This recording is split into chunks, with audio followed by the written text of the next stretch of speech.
IITB. Jumpa lagi di One Outlook Weekly Market Update.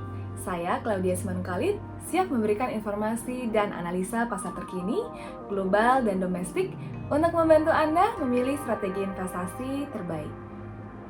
Memasuki kuartal ketiga tahun ini, tidak dapat dipungkiri bahwa pasar keuangan global tengah dibayangi oleh meningkatnya volatilitas sepanjang tahun berjalan.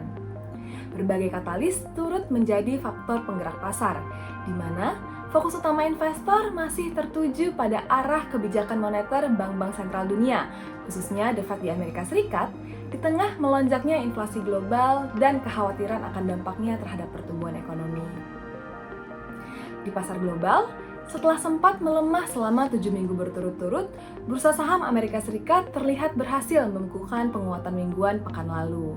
Hal ini tercermin dari indeks benchmark S&P 500 yang menguat 6,5% atau performa mingguannya yang terbaik sejak November 2020 lalu. Penguatan mingguan turut terlihat pada indeks Dow Jones sebesar 6,24% dan indeks Nasdaq yang syarat teknologi sebesar 6,84%. Rilis notula rapat FOMC The Fed bulan Mei lalu, serta rilis data inflasi pilihan The Fed yaitu PCE atau Personal Consumption Expenditure tampak berhasil menopang sentimen sepanjang pekan lalu. Sejalan dengan ekspektasi pasar, notula rapat FOMC bulan Mei mengindikasikan akan adanya peningkatan suku bunga acuan The Fed sebesar 50 basis poin di masing-masing rapat FOMC bulan Juni dan Juli mendatang. Namun, turut menopang sentimen pasar adalah terdapatnya pandangan bahwa dengan The Fed yang diantisipasi akan menaikkan suku bunganya dalam 2 bulan ke depan, terdapat ruang bagi The Fed untuk bersikap lebih fleksibel di bulan-bulan berikutnya, termasuk kemungkinan akan diperlambatnya laju kenaikan suku bunga seiring dengan terus dipantaunya perkembangan ekonomi. Di sisi lain, terus menopang optimisme investor adalah adanya spekulasi di pasar bahwa inflasi di Amerika Serikat telah mungkin mencapai puncaknya. Seperti yang telah kita ketahui, inflasi di Amerika Serikat telah bertahan di kisaran level tertingginya dalam 40 terakhir, tercermin dari angka CPI yang berada di 8,3% secara year on year. Namun, terdapat indikasi bahwa tekanan inflasi mungkin telah mencapai puncaknya, tercermin dari inflasi CPI di bulan April yang lebih rendah dari 8,5% di bulan sebelumnya. Hal ini juga terlihat pada rilis data inflasi PCE yang turut melemah ke 4,9% secara year on year di bulan April dari 5,2% di bulan Maret. Di pasar regional, sentimen tampak suportif di tengah upaya pemerintah Cina untuk mendorong perekonomian melalui pengumuman stimulus tambahan senilai 140 miliar yuan berupa keringanan pajak bagi bisnis yang terdampak oleh lockdown akibat COVID-19. Sementara, angka COVID-19 di Cina tengah menunjukkan penurunan setelah diberlakukannya lockdown selama hampir 3 bulan terakhir. Alhasil, hal ini mendorong untuk dilonggarkannya kebijakan pembatasan sosial di sejumlah kota-kota besar seperti Shanghai dan juga Beijing.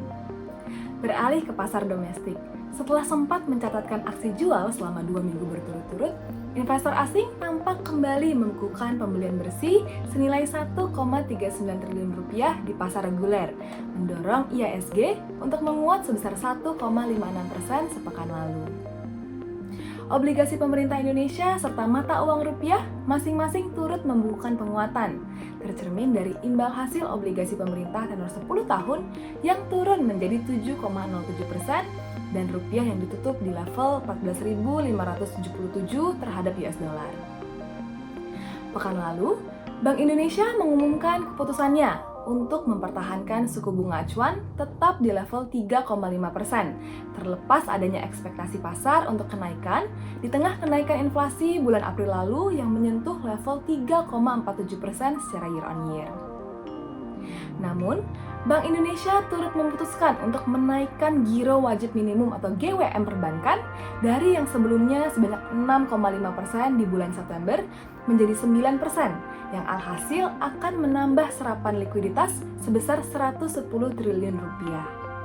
Kedepannya, Di tengah-tengah masih meningkatnya harga energi dan pangan secara global dan tingkat permintaan yang diantisipasi akan meningkat seiring dengan dibukanya kembali ekonomi pasca pandemi, Bank Indonesia mengantisipasi tingkat inflasi Indonesia hingga akhir tahun 2022 nanti untuk mencapai kisaran 4,2% secara year on year atau lebih tinggi dari jenjang target BI di 2 hingga 4%.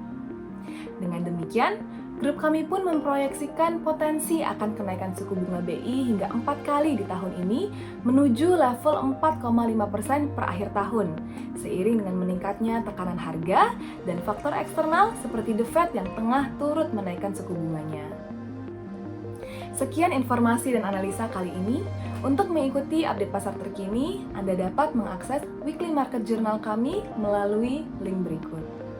Dan jangan lupa untuk memfollow kami dengan cara mengklik tombol subscribe.